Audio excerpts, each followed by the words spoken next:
ऐसा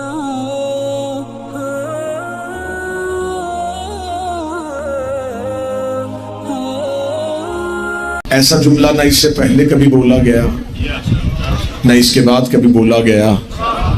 सर भी सजदे में, जबी भी जख्मी, कातिल भी सरहाने खड़ा है और अली कह रहे हैं कि मैं कामयाब हो गया। अली ने जुमला कहा, कातिल के हाथ से तलवार छूट गई कि मैं कत्ल करके भी नाकाम हुआ, अली कत्ल हो के भी कामयाब हुआ।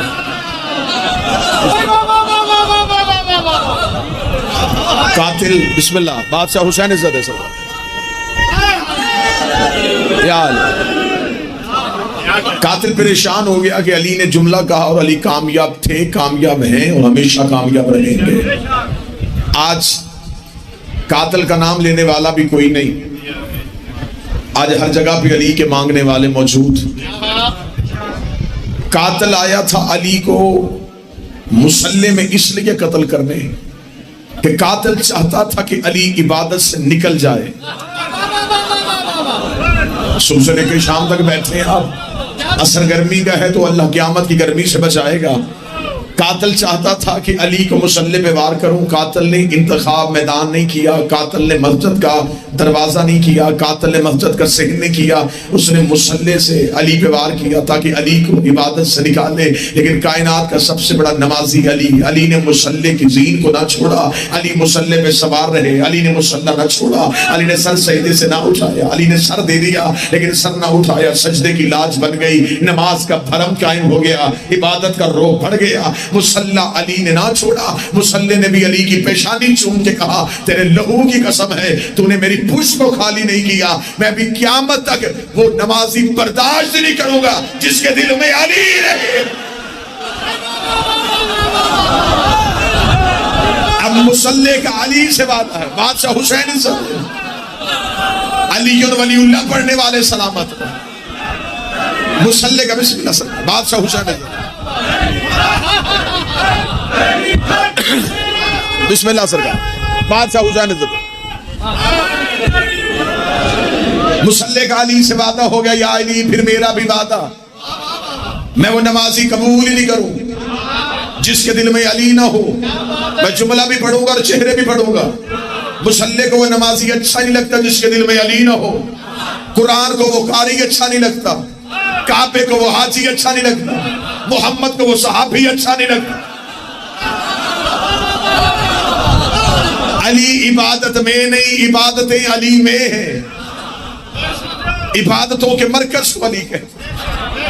कातिल नाकाम, अली कामयाब। अली ने सर ना उठाया। बड़ा अहम मौजू पढ़ूंगा, अगर मेरे बाद कोई पढ़ने वाले जाकर होते तो शायद मैं ये इस मौजू को ना पढ़ता, लेकिन क्योंकि ये हरफ आखिर है और बादशाह की शबीयत ताबूत है, मैं बिल्कुल मुतमईन हो कि अगर आप इजाजत दें तो मैं मौला अली के कत्ल की तहकीक पढ़ना चाहता हूं। अगर मौजू पसंद हो तो आप साथ देंगे सर। बिस्मिल्लाह। 40 हिजरी को यह कत्ल हुआ, आज है 1440 हिजरी, 1400 साल हो गए। कूफे की मस्जिद में कत्ल हुआ। कत्ल भी किसी आम शख्सियत का नहीं, रसूल के भाई का, उस दौर के खलीफतुल मुस्लिमीन का।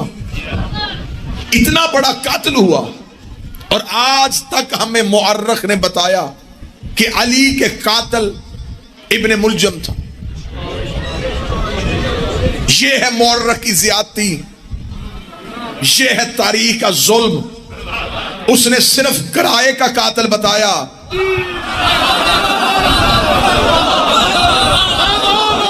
बादशाह हुसैन की इज्जत की कसम है, मैं किसी चौक चौराहे में नहीं, लाउड स्पीकर में वीडियो कैमरे की मौजूदगी में अली का कातिल बताने लगा हूं। जुल्म क्या हुआ, सिर्फ बताया गया जी इब्ने मुलजम। इब्ने मुलजम तो किराए का कातिल था, और वैसे भी किराए के कातिल भेज के कत्ल करवाना हिंदा के बेटों की पुरानी आदत।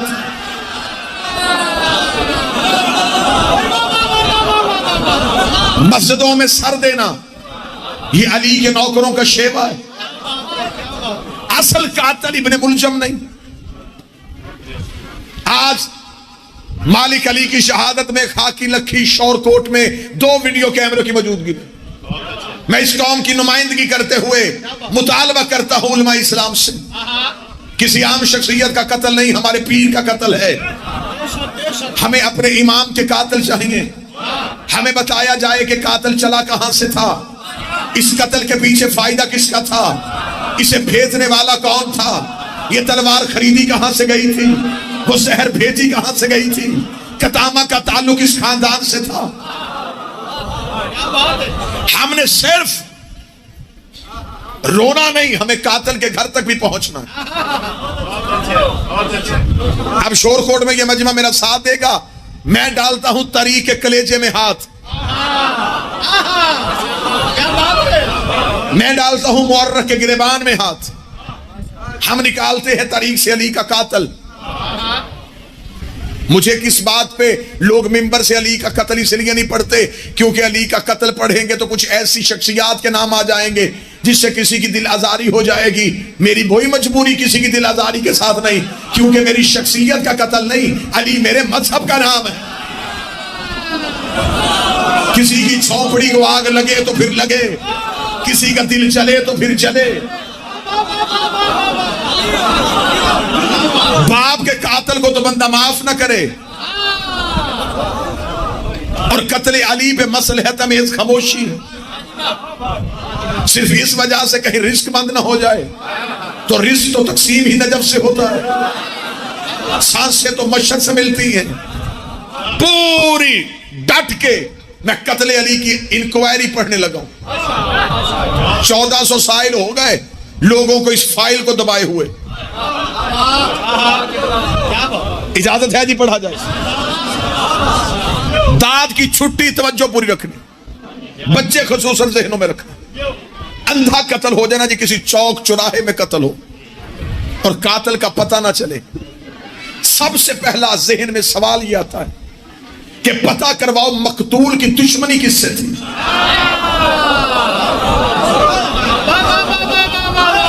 अगर हमें तारीख अली का कातिल नहीं बताती तो हमें बताना उस दौर में अली की दुश्मनी किस किससे थी। ले दिया, मैं दूसरी परत खोलने लगा हूं, दूसरे सफे पे आने लगा हूं। यहां पे आगे बहुत से कलेजे यूं शक होंगे, बहुत सी हकीकतें तुम्हें यूं आंखों के सामने नजर आएंगी।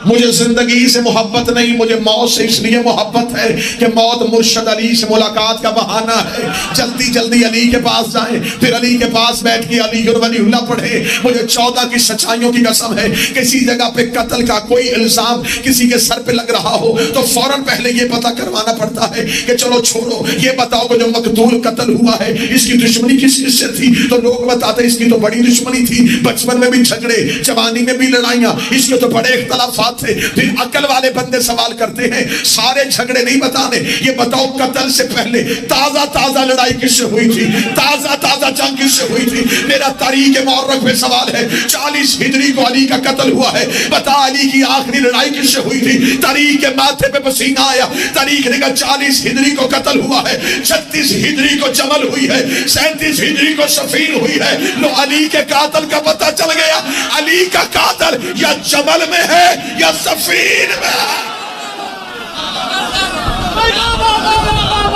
लगी अली के कत्ल का खोज। बिस्मिल्लाह से मक्के मदीने से तलाश करने की जरूरत नहीं, यमन और मिस्र का सफर ही नहीं करना पड़ा। अली की आखिरी 2 लड़ाइयां 3 साल पहले, 4 साल पहले, एक जमल एक सफीन। जब मैंने पूछा तारीख मुअर्रख से ये लड़ाइयां यहूदियों से हुई थी, काफिरों से हुई थी, मुअर्रख का बदन कांपा। हकाइक पढ़ने के लिए दांतों को पसीना आता है। जब हमने मोहरक से पूछा बता जमल में कौन था, सफीन में कौन था, उसने कहा जमल में भी एक बड़ी शख्सियत थी, सफीन में भी बड़ी शख्सियत थी। मैंने कहा जमल में कौन था, उसने कहा मोहम्मद की बीवी। मैंने कहा सफीन में कहा था, उसने कहा एक सहाबी। मैंने कहा मुझे इससे गर्ज नहीं है कि किसकी रिश्तेदारी थी, किसकी ताल्लुकदारी थी, मेरे सामने मोहम्मद की हदीस है। नबी कह के कहते हक अली अली माल हक, हक अली के साथ है, अली हक के साथ है। अब मुझे ये ना बताओ कि अली के मुकाबले पे कौन आया, ये बताओ हक के मुकाबले पे कौन। जो भी आया, जब भी आया,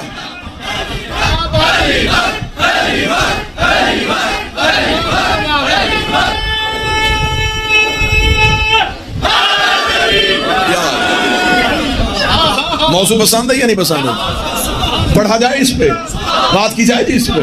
आए अली का कत्ल पढ़ते हैं, तहकीक पढ़ते हैं।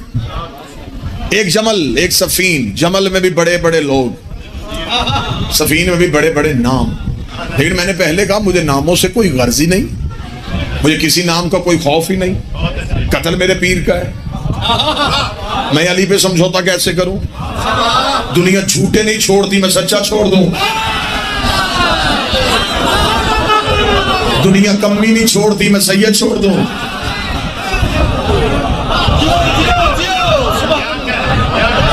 मेरी मजबूरी है, मेरे रहबर का कत्ल है, मेरे पीर का कत्ल है, मेरे मुर्शद का कत्ल है। हम पढ़ेंगे कत्ले अली की तहकीक। बस ठीक हो गया जी, पानी मैंने नहीं पीना जी। बस आए कत्ले अली की तहकीक पढ़े। पहली लड़ाई जमल। तो जो आप, मैंने आपकी तवज्जो रखने के लिए कहा है कि मैंने पानी नहीं पीना। जमल सफीन। जमल क्यों हुई, सफीन क्यों हुई? आए सबसे पहले देखते हैं कि जो जंग अली की हुई थी जमल, तख्त के लिए हुई थी, इक़्तिदार के लिए हुई थी, खिलाफत के लिए हुई थी। अगर तख्त, ताज, खिलाफत, इक़्तिदार, हुकूमत नहीं था, इस जंग के मुहर्रिकात क्या थे? जंगे दोस्तियों में नहीं होती, जंग हमेशा दुश्मनी में होती। देखते हैं कि दुश्मनी की वजह क्या थी। अब मैं जो लफ्ज पढ़ूंगा वो लफ्ज मेरे रिकॉर्ड हो रहे हैं। वीडियो कैमरा सामने हो तो बंदा लफ्ज से एक इंच भी पीछे नहीं हट सकता। मैं पूरी जिम्मेदारी से अपना बयान कत्ले अली की तहकीक पे रिकॉर्ड करवाने लगा। जब हमने तारीख से पूछा कि जमल क्यों हुई, तो जमल के पीछे जो मुहर्रिकात थे, जो वजह थी, वो वजह यह थी कि जब तीसरी खिलाफत का दौर था, उस वक्त मदीने में दो बड़े ग्रोहों ने तीसरी खिलाफत का बाइकाट किया। मैं अब हकाइक पढ़ने लगा हूं आपके सामने। मैं अब तारीख के जंगल से गुजरने लगा हूं।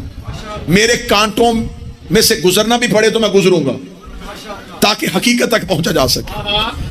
जब तीसरी खिलाफत का दौर था तो दो बड़े ग्रोहों ने तीसरी खिलाफत का बाइकाट किया। पहला ग्रोह नबी की बीवियों में से एक ग्रोह था, जिन्होंने तीसरी खिलाफत को कबूल नहीं किया।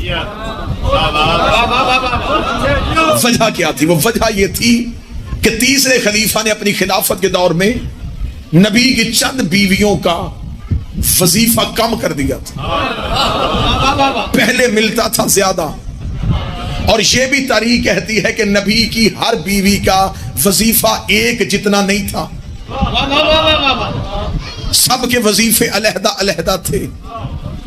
एक ही नबी की बीवी है जिसने बैतुल माल से कभी कुछ नहीं लिया।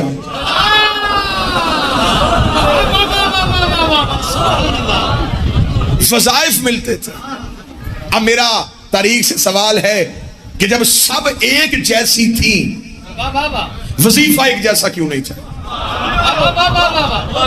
अब तारीख ने मुझे एक सच्चाई बताई, जो सच्चाई मुझ तक पहुंची वो मैं आप तक पहुंचाऊं। तारीख ने कहा कि वजीफे मिलते थे रिश्तेदारी की बुनियाद पे।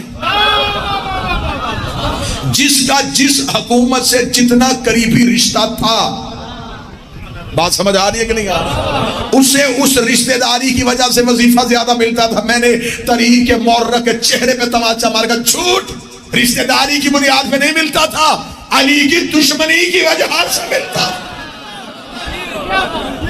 जिसकी जितनी अली से दुश्मनी ज्यादा थी, उस वजह से वजीफा मिलता। अब जब तीसरे खलीफा ने वजीफों में कमी की तो नबी की एक ज़ौजा जिन्होंने अली से जंग की, ये मदीना छोड़ के बसरा मुंतकिल हो गए। कि जब तक इस खलीफा का दौर है मैं मदीने नहीं रहूंगी। ये नाराज होकर बसरा चली गई। तवज्जो से बात सुनिएगा, मैंने दाद की छुट्टी दी है, तवज्जो की नहीं।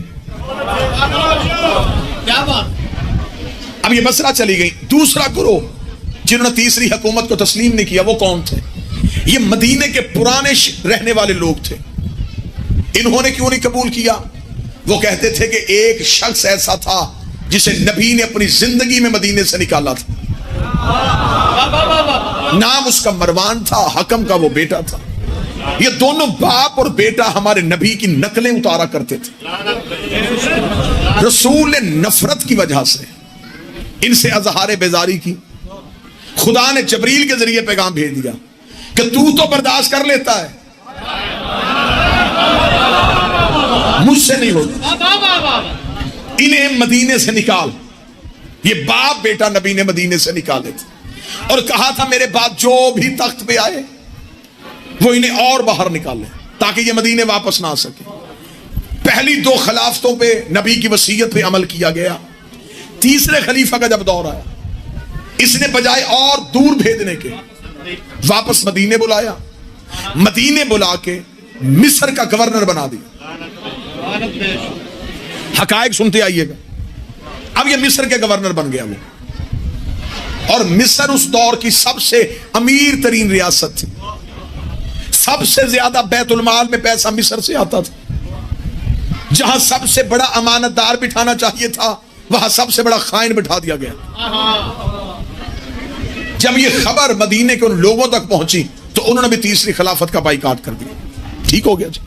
मैं जंगे जमल की वजह पढ़ने लगा हूं। क्या बात है, क्या बात है। आखिर मदीने के पुराने लोग इकट्ठे होकर हजरत मोहम्मद बिन अबी बकर के घर आए। उन्होंने कहा मोहम्मद क्योंकि तेरे अली के साथ ताल्लुकात अच्छे, तो अली से जाके कह कि खलीफा से जाके पूछे कि उसने इस शख्स को मिस्र का गवर्नर क्यों बनाया।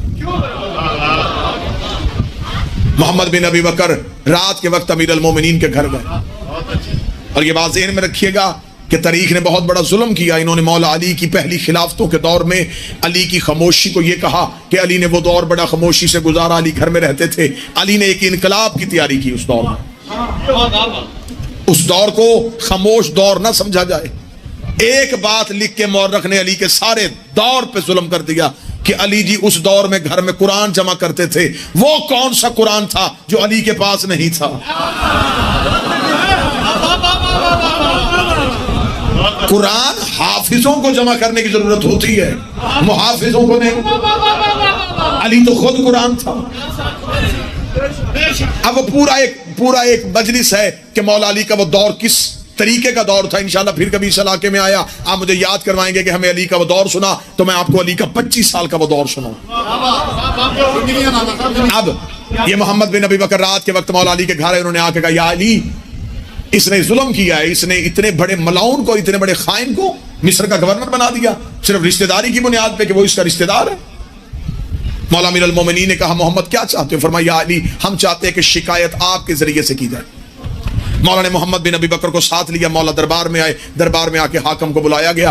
हाकम को जाके सिपाहियों ने खबर दी कि दरबार में आ, असल हाकम आया है।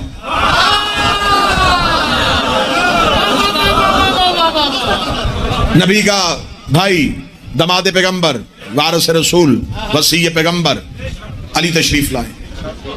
ये उठ के आया। उठ के आके पूछा जी या अली, आप जहमत फरमाई, आप कोई नौकर भेजते, कोई हुक्म था? मौला ने फरमाया मैं तुझसे मुसलमान मदीने के रहने वालों की ये शिकायत पहुंचाने आया हूं कि तूने मरवान को मिस्र का गवर्नर क्यों बनाया, जबकि तुझे नबी की हदीस याद नहीं। इसने कहा अच्छा या अली, अगर आपने कह दिया तो हम ऐसा करते हैं, हम उसे उसकी गवर्नरी से माजूल कर देते हैं। आप मुझे बताएं कि उसकी जगह पे किसे लगाएं। और फौरन ही कह दिया कि ये मोहम्मद आपके साथ आया, अगर आप कहें तो मोहम्मद बिन अबी बकर को उसकी जगह मिस्र का गवर्नर बनाए। फौरन कहा था जल्दी कर, खत लिख मरवान के नाम के, मोहम्मद बिन अबी बकर मेरा खत लेके तेरी तरफ आ रहा है। जो ही मोहम्मद बिन अबी बकर तेरे पास पहुंचे, अपने आप को ओहदे से मजूल समझ, मुकम्मल मिस्र का कंट्रोल मोहम्मद बिन अबी बकर के हाथ में देके फौरन मिस्र से निकल जा। वो खत लिखा, मोहर लगाई, खत मोहम्मद बिन अबी बकर के हाथ में है। मोहम्मद बिन अबी बकर ने खत को लिया, मौला अमीर अल मोमिन दरबार से निकले, मोहम्मद पीछे पीछे चल रहा है। मोहम्मद बिन बकर दिल में सोच रहे थे कि अली के आने की वजह से बड़ी इज्जत की हाकम ने, इसने इतनी जल्दी फैसला कर लिया। जो ही अली के घर का दरवाजा आया, अली घर में दाखिल होने लगे। मोहम्मद बिन अबी बकर ने रोके, का मालिक अगर आप हुक्म करें तो क्या मैं अभी मिस्र के लिए रवाना हो जाऊं? अली का एक कदम घर में था, दूसरा बाहर था। अली ने पीछे मुड़ के देख के कहा, रात के वक्त सफर न करना।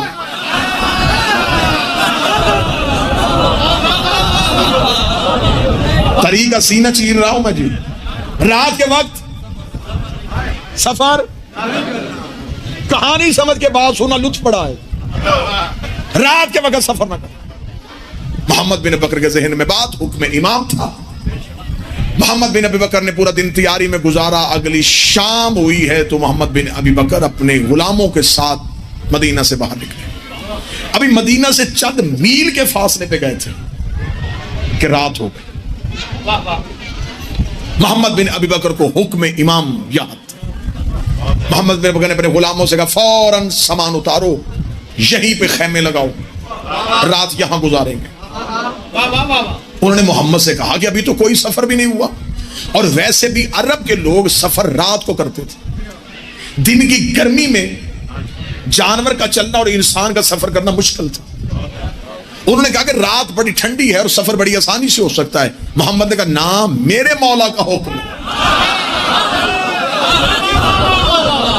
रात को सफर नहीं। अच्छा, फौरन वहीं पे खैमे लग गए। खैमे लगने थे। मोहम्मद बिन अबी बकर ने कहा, मशअले यानी कि आग रोशन कर दो। वो आग रोशन इसलिए की जाती थी कि अगर कोई दूर से गुजरे उसे पता चल जाए कि ये कोई शरीफ काफिला बैठा हुआ है। वरना रात की तरीकी में ऐसे लोगों का बैठना इस बात की भी अलामत थी कि कहीं ये लूटने वाले ना हो। शरीफ हमेशा चिराग जला दिया करते थे। इसलिए अली कहते हैं कि मगरिब के वक्त कोई चिराग जला लिया करे। मशाले रोशन हो चुकी थी। मोहम्मद बिन अबी बकर खेमे में मुसल्ला बिछा के तस्बीह इलाही में मसरूफ थे। या मोहम्मद बिन अबी बकर के कानों में रात के वक्त किसी तेज घोड़े के टापों की आवाज है। मोहम्मद बिन अबी बकर ने फौरन कान उठाया और जहन में सवाल आए। एक शख्स है, घोड़ा भी तेज है, दौड़ा भी रहा है, निकला भी अभी अभी मदीने से। अगर इस शख्स ने सफर करना था तो ये अकेला क्यों है? रात को ये तन्हा क्यों जा? अगर इसने रात को सफर करना होता, ये देख भी रहा है कि वो सामने काफिला बैठा है, ये काफिले में क्यों नहीं आए? ये दूर से क्यों गुजरा? ये ज़हन में सवाल आते कि मोहम्मद बिन बकर अपनी जगह से उठे, खैमे से बाहर के अपने गुलाम को जल्दी आ, घोड़े पे जीन रख, बंदे को लेके कौन है? गुलाम ने घोड़े पे जीन रखी, ने घोड़ा दौड़ाया, जाके बंदे को रोका, उठा के मोहम्मद बिन अबी बकर के पास ले गया। मोहम्मद बिन अबी बकर ने पूछा, कौन है? उसने कहा, मदीने का रहने वाला। कहां जा रहा है? उसने कहा, यमन। क्यों जा रहा है? उसने कहा, जाती काम से। मोहम्मद बिन अबी बकर अली का नौकर था। हिकमत तो वैसे ही अली के नौकरों के पास होती। मोहम्मद बिन अबी बकर ने ज़हन में उसके सवालों के जवाब से मुतमिन न हुए। फरमाया, अपने नौकरों से इसकी तलाशी लो, मुझे ये बंदा ठीक नहीं लग रहा। तलाशी ली गई, जिसके पास इसका जाती सामान है को ज्यादा रहा है। मोहम्मद ने कहा, नहीं, बंदा ठीक नहीं। और इसके पास क्या है? इसके घोड़े के गले में एक मशकीज़ा है जी, पानी का, उतारो। क्या तेरे मशकीज़े में? पानी है। मोहम्मद बिन बकर का पानी बहाओ, पानी बहा, मशकीज़ा चीरो, मशकीज़ा चीरा, अंदर से शीशे की बोतल निकली। बोतल मोहम्मद बिन बकर के हाथ में, उसने तलवार की न्याम मार के बोतल को तोड़ा, अंदर से खत निकला।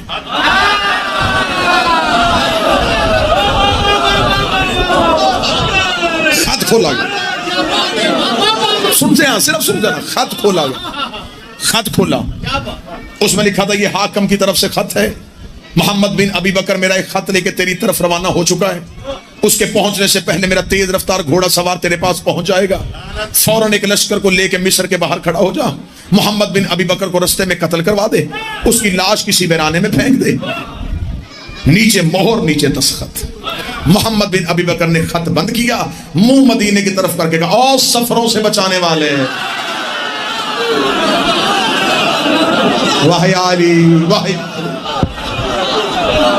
मैं तो परेशान था कि मैंने मुश्किल मौजूद शुरू किया और इतने बिस्मिल्लाह बादशाह हुसैन बाखुदा दो अलम मैन गवाह हैं। बिस्मिल्लाह सरकार। क्या बात है, सुभान। अलमैन गवाह है कि मैं परेशान था कि मैंने मुश्किल मौजू मुश्किल वक्त में शुरू कर लिया। क्या बात है, क्या बहुत बेहतर तवज्जो आपने, बस इतनी ही तवज्जो चाहिए। ऐ सफरों से बचाने वाले, तूने एहसान किया नौकर। मोहम्मद ने बंदे पकड़ा, सीधे मदीने। अली की दहलीज पे भी जाके मोहम्मद रुके थे। अली के अंदर से आवाज आई, बंदा गिरफ्तार हो गया।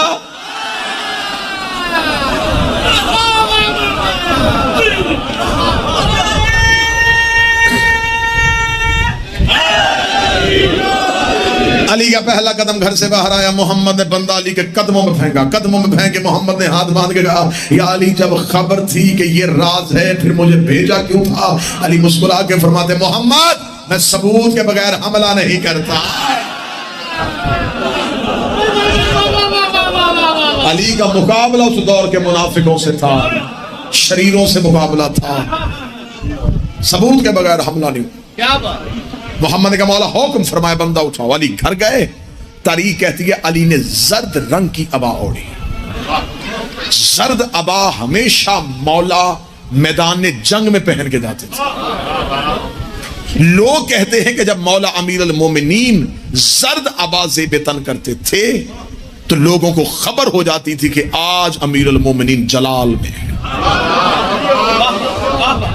फिर जब अली चलते थे तो मदीने में कोई अली का रास्ता नहीं रोकता था कि आज अमीर जलाल में जाए। अमीर ने जर्द अबा कांधे पे दी, चेहरे पे जलालत। रात के वक्त अली दरबार में गए, नेजा बरदार नेजे लेके खड़े। अली ने ठोकर से दरवाजा खोला, बुलाओ इसे। तख्त से नीचे गिर। जी अली क्या हुआ? अली फिर मोहम्मद बंदा सामने लाओ। कासद को खड़ा किया। अली फरमाया, ये तेरा कासद है?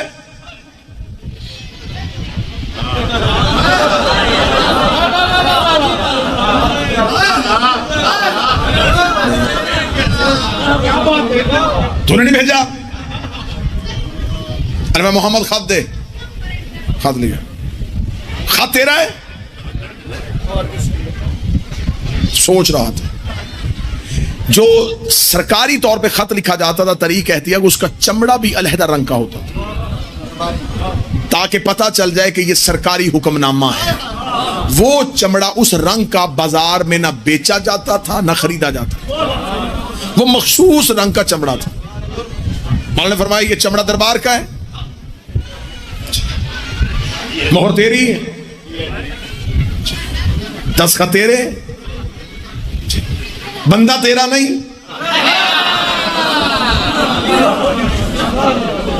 जी आली मेरा। अभी वजाहत में जी वो मैं बताना इतना कहना था। या अली मुड़े। अली ने फरमाया, अब मेरी कोई जिम्मेदारी नहीं है। ये कह के अली बाहर निकले। अली का बाहर निकलना था, मदीने में शोर मच गया। इसने उस शख्स को निकालने की खातिर मोहम्मद का कत्ल करने का प्रोग्राम बनाया और खत अली पकड़ चुके। एक गिरोह जो पहले ही इस रास्ते से हटाने पे आमादा था, उन्होंने रात के वक्त घर का घेराव कर लिया।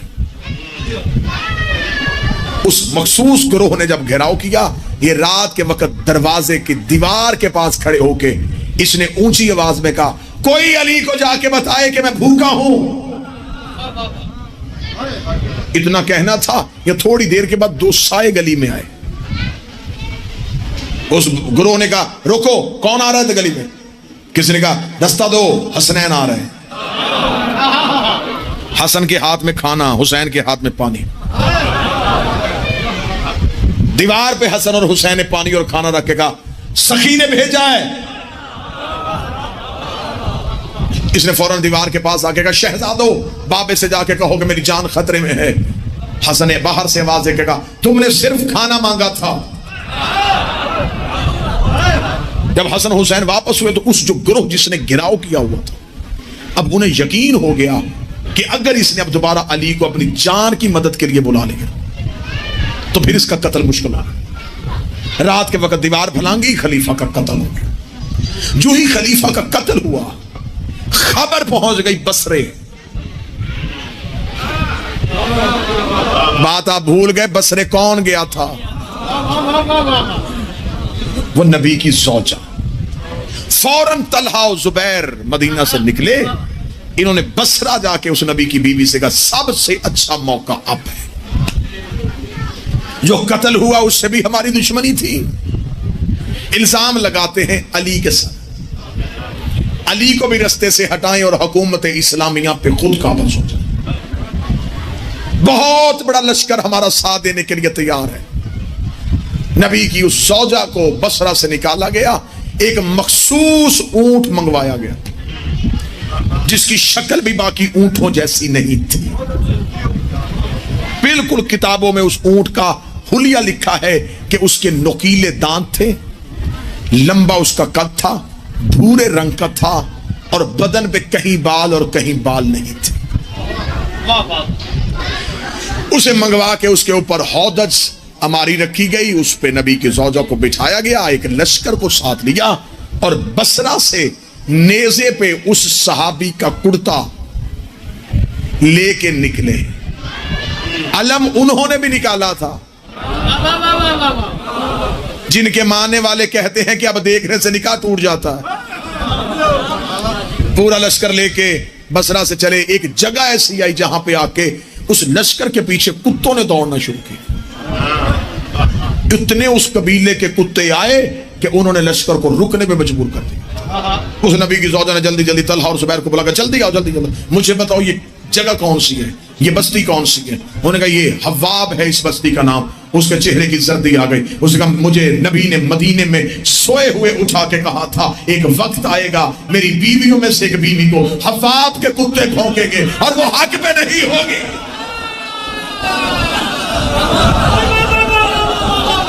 नबी ने मुझे कहा था, मुझे रसूल ने कहा था, मकामे हवाब के कुत्ते भौंकेंगे और वो हक पे।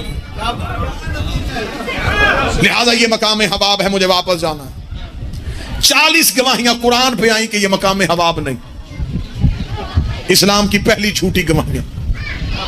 फिर आमादा किया अली की दुश्मनी में कि अगर हमने देर कर दी तो कहीं अली खलीफा ना बन जाए, खिलाफत अली के पास ना चले जाए, हमें खलीफा बनने से पहले पहले अली का रास्ता रोक लो।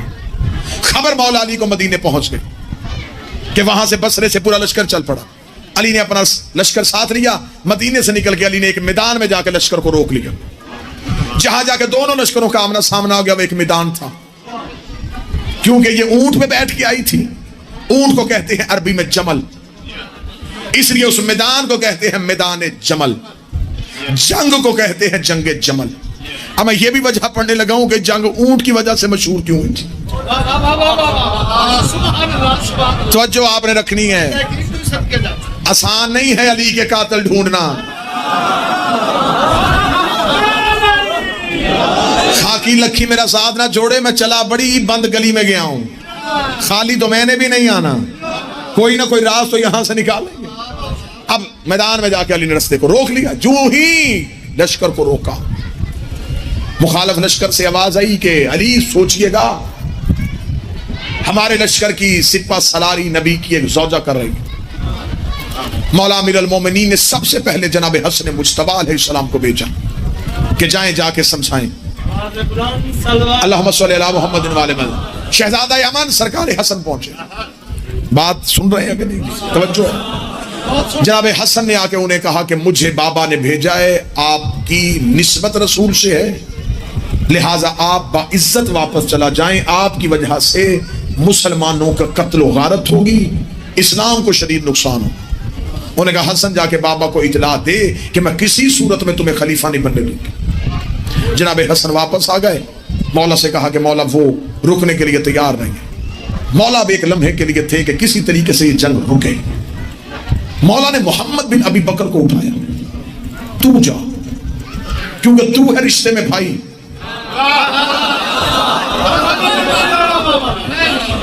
सोचो तो सही कि अली को किस दौर में कैसे लोगों से सामना था। मोहम्मद तू जा। मोहम्मद बिन अबी बकर रात के वक्त आए। किताबें कहती हैं कि ये खैमे में बैठी हुई थी, दरवाजे पे दो सिपाही खड़े किए हुए थे। मोहम्मद खैमे में जाने लगे, सिपाहियों ने नेज़ों से मोहम्मद को रोका। उन्हें रोकेगा तू नहीं मिल सकता, क्योंकि उन्होंने मना किया हुआ है कि कोई भी आए तो मैं नहीं मिलूंगी अली के लश्कर से, किसी को भी मैं मिलने के लिए तैयार हूँ। मोहम्मद ने कहा उन्हें जाके बताओ कि मैं मोहम्मद बिन अबी बकर हूँ। जाके जब सिपाही ने कहा कि आपसे मोहम्मद बिन अबी बकर मिलने के लिए आए, वो कह रहे मैं भाई हूँ, तो उन्होंने हुजरे के अंदर पर्दे के पीछे खड़े होकर बात दी, मोहम्मद मैं तुझसे मिल लेती अगर तू अली के लश्कर में ना होता, क्योंकि तूने अली का लश्कर कबूल किया, तूने मुझे रिश्ते में भाई था तू मेरा, तूने अली का लश्कर कबूल किया, लिहाजा मैं तुझे कभी भी मिलने के लिए तैयार नहीं। इतना कहना था मोहम्मद के जुमले आज भी तारीख में है। मोहम्मद ने कहा अगर तू अली की वजह से मुझे छोड़ रही है, तेरी जैसी 1000 बहनें हो, मैं अली से कुर्बान कर। अगर मुझे अली की वजह से छोड़ रही है, कौन कहता है कि हम इज्जत नहीं करते?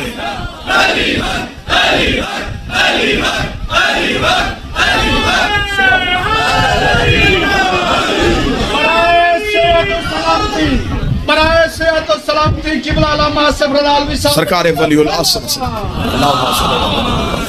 बराए सेहत व सलामती सरकार इमाम ज़मा बुलंद सलावत अल्लाहुम्मा सल्ली अला मुहम्मद व आले मुहम्मद।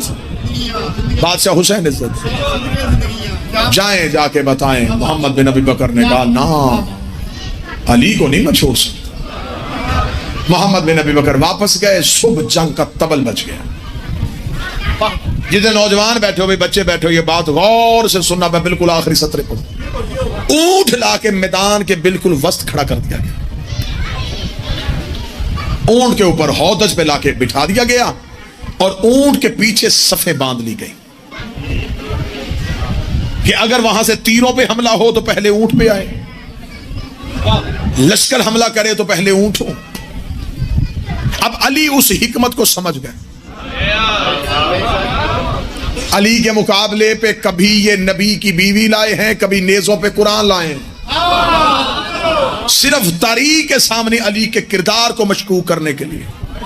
अब मौला अमीर अल मोमिनीन इस पूरे राज को समझ रहे थे। अल्लाह ने अपने लश्कर को रोका, नहीं नहीं नहीं नहीं, अभी ना तीर अंदाज जाएंगे, ना तलवारों वाले जाएंगे, ना नेज़ों वाले जाएंगे, रुको सारे। अली टीले पे खड़े पूरे मंजर को देख रहे थे। किताबें कहती अली ने पहले 7 बंदे भेजे, तुम उतरो भाई। 7 जाके सामने खड़े हुए, उन्होंने कहा जी हाँ 7 के मुकाबले में 7 आए। तो जो है कि नहीं है, 7 बंदे अली की तरफ से, 7 उधर से बुलाए गए।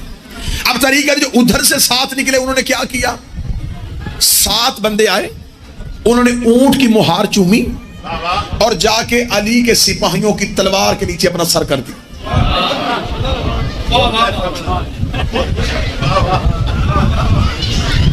अब वो जो सिपाही साथ गए थे, उन्होंने अली की तरफ देखा कि अब ये तो लड़ ही नहीं रहे, सर हमारी तलवार के नीचे किया हुआ कि मारो हमें, कत्ल करो। अल्लाह ने फरमाया रुको। मौला ने मालिक अस्तर को बुलाया, मालिक करीब है, मालिक अस्तर करीब है। मौला फरमाते मालिक मुझे अंदेशा है अगर ये ऊंट खड़ा रहा जैसे सामरी के बछड़े की पूजा हुई थी, इस ऊंट की पूजा ना होनी शुरू हो जाए। मालिक अस्तर ने कहा मौला फिर मेरे लिए हुक्म फरमा। मालिक चाह, ऊंट गिरा, नतीजे पे आने लगा हूं मैं, वो जिसे जाकर कहते हैं ना टीप का मिसरा, अब आया, ऊंट गिरा। अब मालिक अस्तर अली का कमांडर, जो अली के होते कमांडर हो, जिसे अली शुजा ने फरमाया मालिक हमला कर। बदर मालिक ने घोड़े पे ज़ीन रखी, मालिक ने तलवार को न्याम से निकाला, मालिक ने अपने घोड़े को दौड़ा, घोड़े को दौड़ा के बिल्कुल ऊंट के करीब जाके मालिक ने पूरी जुर्रत के साथ ऊंट की टांग काटी। टांग कट के मालिक का घोड़ा आगे गया, मालिक ने पीछे मुड़ के देखा 3 टांगे ऊंट खड़ा है। मालिक ने वापस घोड़ा दौड़ाया, फिर टीले पे आए, फिर चक्कर काटा, फिर तलवार निकाली, फिर ऊंट की पिछली टांग काटी, 2 टांगे ऊंट खड़ा है। हकाइक पढ़ रहा हूं मैं आपको, सब क्या बात है। अब अली के नौकर देख रहे हैं ये क्या हो रहा है, शायद ऊंट इतना सेहतमंद है कि वो अपने 2 टांगों पे अपने वजन को उठाए। अली मालिक हमला दोबारा कर। मालिक ने फिर टीले से घूम के आए, तलवार ने आम से निकाली, फिर मालिक ने घुटने दोनों जमीन पर रख के हमला किया, तीसरी टांग कट गई, 1 टांग ऊंट खड़ा, जब एक टांग पे ऊंट खड़ा तो उधर से लश्कर से शोर मच के हम हक पे हैं, देखो अल्लाह हमारे साथ है, अल्लाह इस ऊंट को गिरने नहीं दे रहा। जब अल्लाह अल्लाह की सदाएं आने लगी तो अली के नौकरों ने अली का चेहरा देखा, अली वहां जमल के टीले पे खड़े थे। मालिक ने देखा, मौला हुक्म क्या है? अली के बाद मालिक ला हौला वाला पढ़ के हमला कर। ऊंट नहीं, शैतान खड़ा है। मालिक ये ऊंट नहीं, ये शैतान है। ला हौला पढ़ के हमला कर। मालिक ने अपने घोड़े को दौड़ाया, अपनी तलवार को हवा से घुमाते ला हौला वला कुव्वता इल्ला बिल्लाह। अली अज़ीम की सदाएं देता देता इधर मार के इधर ऊंट के करीब आया। मालिक ने दोनों हाथों से वार किया, ऊंट की टांग का कटना था। हौदत जमीन पे गिरने लगा, लोगों की धड़कनें बंद हो गई। नबी की शौजा का कत्ल होने लगा, नबी की शौजा की तौहीन हो गई। ये अली के पीछे से एक जवान को अली ने इशारा किया, वो बिजली की सी तेजी से गया। उसने हौदत को जमीन पे गिरने से पहले अपना घोड़ा ऊंट के करीब किया, हौदत में हाथ डाला, उसे हौदत से निकाल के घोड़े की पूंछ से बिठाया। उन्होंने आवाज दी, हाय अली ने गैर का हाथ मुझे लगवा दिया। उसने कहा, वो जगह चुप, तेरा भाई मोहम्मद बिन अबी बकर।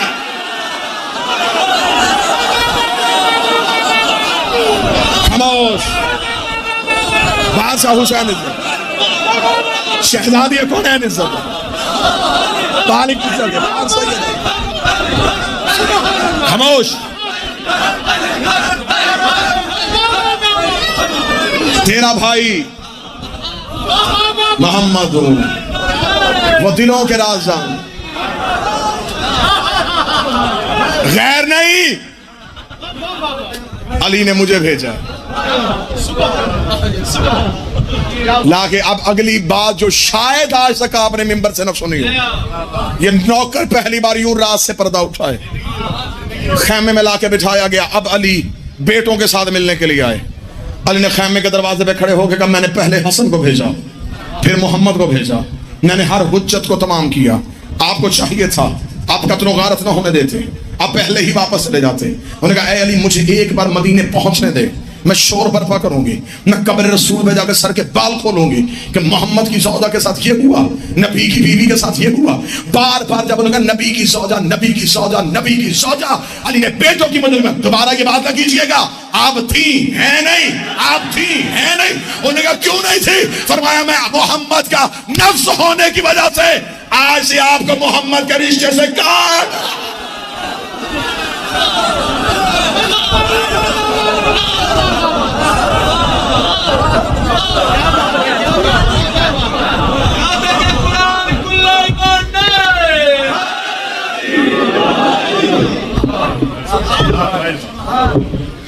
क्योंकि निकाह जिस्म का नहीं, निकाह नफ्स का होता है।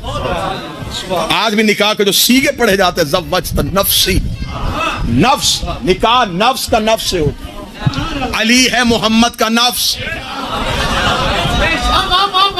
रसूल कह के गए थे, मेरे औसिया में से एक वसी होगा जो मेरी निस्बतों को खत्म भी कर सकता है, जो मेरी निस्बतों को बहाल भी रख सकता है। जमल में अली की दुश्मनी फैलती फैलती अगला साल हुआ, सफीन आ गया। मुसलमान फिर अली की दुश्मनी लेके सफीन के मैदान में आ गए। क्योंकि वक्त बहुत तेजी से गुजर गया।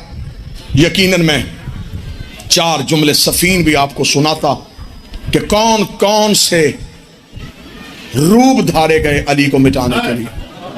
जब खबर हो गई कि अली मैदान से नहीं मरेगा, अली को मक्तल में नहीं मारा जा सकता, फिर सोचा गया अली को वहां कत्ल करें जहां अली खामोश होता है। यमन से इब्ने मुलजम को खरीदा गया, शाम मंगवाया गया।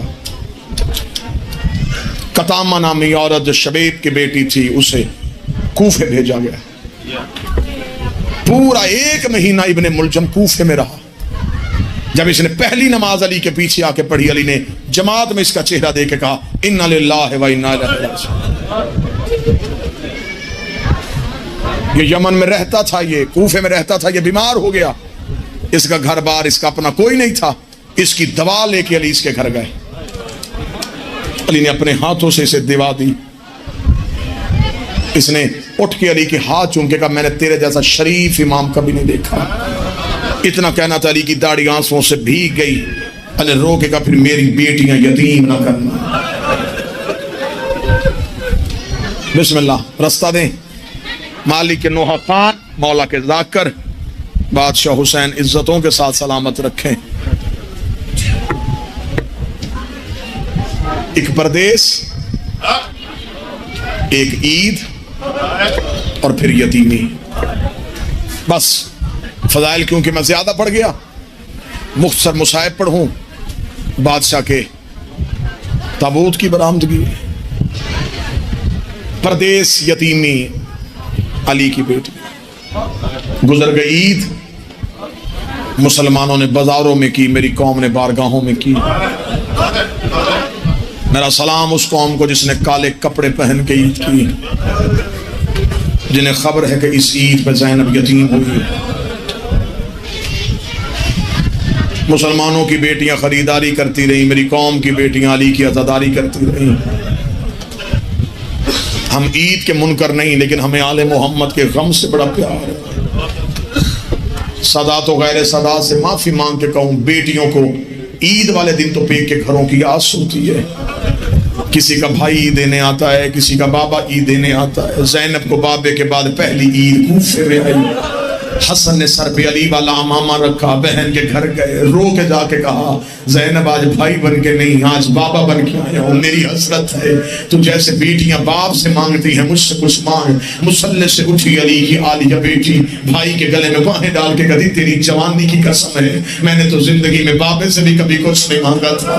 हसन मौला की आवाज है, फिर मेरी हसरत है, तो मुझसे कुछ मांगे मैं तुझे दूं। रो कहती है, हसन मैं जो मांगू वो दे देगा, पर मैं तू जो मांगेगी मैं दूंगा। हसन मौला ने हुसैन के सर पे हाथ रखा, रखेगा मैं शबीर जामन देता हूँ, तू जो मांगेगी मैं दूंगा। जो मातम करने के लिए है, रोई तड़पी, रो कर फिर मेरी मिन्नत है, एक बार गाजी से कहे, मेरे पापी अली के कपड़े पहन के मेरे घर में मुझे चल के दिखाए, मैं गाजी को चलता हुआ देखूंगी, मुझे मेरा पापा अली याद। आज रोको, आज रोको, एक बार गाजी से कहे, मेरे घर में आए, मैं चलता हुआ अब्बास देखूं, मुझे मेरा बाबा याद आए। आई तो बाबे की शाही देखनी थी। सदर दरवाजे पे खड़े थे अली बेटी के इस्तकबाल के लिए। हमारी पे हाथ रखेगा, अस्सलाम वालेकुम या अहले बैत नबुव्वा। हमारी के अंदर से आवाज है, अलैकुम सलाम, बाबा बेटी का सलाम है। किताबें कहती, अली ने हमारी का पर्दा हटाया, अलैया बिनती, मेरी बेटी मेरे करीब आ। मेरी शहजादी का चेहरा बाबे के करीब गया। अली ने कांपते हुए हाथों से बेटी की आंखों से नकाब हटाया, रो के फरमाया, आलिया एक लम्हे के लिए आंखें खोल। रो के कहती, बाबा मुझे बड़ी शर्म आती है। फरमाया, हुक्मन कह रहा हूँ आंखें खोल। बीबी ने आंखें खोली।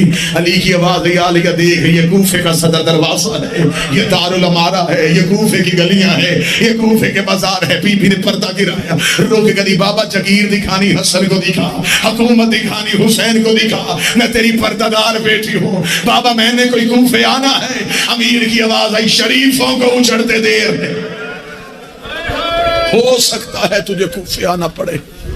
आखिरी अफ्तार किया उस बेटी के घर जिससे प्यार था, मोहब्बत से बनाया हुआ शरबत, ये कह के छोड़ दिया कि आज सुबह मेरा कोई मेहमान आना है। ले जी 18 की एक रवायत सुनाऊं, इसी पे गिरिया हो गया तो इसी पे बादशाह का जनाजा आ जाएगा। किताबें कहती हैं जब 18 रमजान 18 और 19 जो 19 ज़रब लगी है ना जी सुबह, वो पिछली रात अमीर घर में बेटी और बेटों के साथ थे। अमीर अल मोमिनीन के दरवाजे पे दस्तक हुई, बेटे बढ़ने लगे। अली ने कहा मैं जाता हूँ। अली खुद उठे, अली ने दरवाजा खोला, देखा कि बाहर 4 घोड़े, चारों घोड़ों पे 4 जवान, चेहरों पे नकाब, तलवारें अलम की। अली का कदम आया, चारों के चारों घोड़ों से उतरे, चारों के चारों ने अली के कदमों पे हाथ रखे। अली की आवाज आई, मन अन, तुम कौन हो तुम? पहले ने चेहरे से नकाब उठाया, कदमों पे गिर के, मौला मैं असवद बिन नबाता हूँ। दूसरे की आवाज आई, मौला मैं अब्दुल्ला बिन औफैफ हूँ। तीसरे की आवाज आई, मौला मैं इब्राहिम इब्न मालिक अशतर हूँ। चौथे की आवाज आई, मौला मैं हुज़ैफा यमानी हूँ। अली फरमाते, आधी रात को मेरे दरवाजे पे क्यों आए हो? हुज़ैफा की अपनी रवायत है, हुज़ैफा चंद कदम आगे बढ़े, आगे बढ़ के हाथ बांध के, मौला मैं बताता हूँ आधी रात तेरे दरवाजे पे आने की वजह। अली फरमाते बोल हुजैफा क्या वजह है? हुजैफा रोक दा मौला जब से 40 हिजरी का रमजान तलू हुआ है हमें तेरी तकरीरों से बड़ा डर लगता है। मौला एक दिन आप तकरीर कर रहे थे, एक सहाबी ने पूछा या अली आपने दाढ़ी खिजाब क्यों नहीं की? आपने रो के फरमाया था अन करीब ये लहू से खिजाब होने वाली है। या अली एक बार आपने एक सहाबी से पूछा आज रमजान की कितनी तारीख है? उसने बताया, आपने कहा ज्यादा गुजर गए थोड़े रह गए। मौला हमने बाजार में किसी को जहर खरीदते हुए देखा है। मौला कूफे के हालात ठीक नहीं है। मौला हमें बड़ा डर लग रहा है। मौला हम चारों ने कसमें खाई हैं, हमने देना है आपके दरवाजे में पहरा। या अली आप मस्जिद में जाएंगे हम साथ जाएंगे, आप कहीं भी जाएंगे हम साथ जाएंगे। या अली हम चारों ने पहरा देना है। इतना कहना था अली की बात है, अल्लाह तुम्हें जज़ाए खैर दे, तुमने अपने वक्त के इमाम का ख्याल रखा है। हुज़ैफा कदमों में गिर गया, खबर हमें भी है, जिंदगी और मौत के वारिस तो आप हैं, लेकिन मौला हमारी मिन्नत है, बेटियां आई हैं मदीने से, परदेश में बेटियां यतीम न करना। अली की आवाज आई, मैं तुम्हें कहता हूँ अपने अपने घरों को वापस चले जाओ। हुज़ैफा कहता अली ने इमाम बन के हुक्म कर दिया, हम पे खड़ा होना हराम हो गया था। हुज़ैफा कहता हमने अपने अपने घोड़ों की बागें पकड़ी, हम अली की गली से निकले। हुज़ैफा कहता मुझे पूरी जिंदगी वो मंजर न भूला जब मैं अली की गली का मोड़ मुड़ रहा था। मैंने आखिरी बार मुड़ के देखा, अली हाथ हिला के कह रहे थे हुज़ैफा अल्लाह के हवाले, हुज़ैफा मौला के हवाले। हुज़ैफा कहता मैं रोता रोता घर आया, मैंने अपने सर से अमामा उतार के दीवार पे मारा, मैं एड़ियां रगड़ के रोना शुरू हुआ। मेरी सोचा करीबा कभी शर्म कर, अली का नौकर होके बच्चों की तरह रो रहा है। हुज़ैफा रो कर गए थे अली के दरवाजे में पहरा देने, अली ने हमें वापस भेज दिया, कूफे के हालात ठीक नहीं है। हुज़ैफा कहता मेरी सोचा ने कांधे पे हाथ रखा, रख के शर्म कर तू पहरा देगा। उसका अब्बास जैसा बेटा, उसका हसन जैसा बेटा, उसका हुसैन जैसा बेटा। हुज़ैफा कहता मैं रोता रोता रेत में लेट गया। थोड़ी देर बाद मेरी सोचा ने मेरे कांधे पकड़े, रोक गई हुज़ैफा जाग। हुज़ैफा सुन ये आवाज किसकी है? हुज़ैफा कहता मैं तड़प के उठा, आवाज आ रही कद कोतिल अमीर अल मोमिनीन, मारा गया मस्जिद में अली, मारा गया मस्जिद में अब्बास का बाबा। हुज़ैफा कहता मैं मस्जिद की जानब दौड़ा, मुसल्ला लहू से तर था, अली का सर ऐसे खुला था जैसे कारी के हाथों पे कुरा। मातमे अमीर।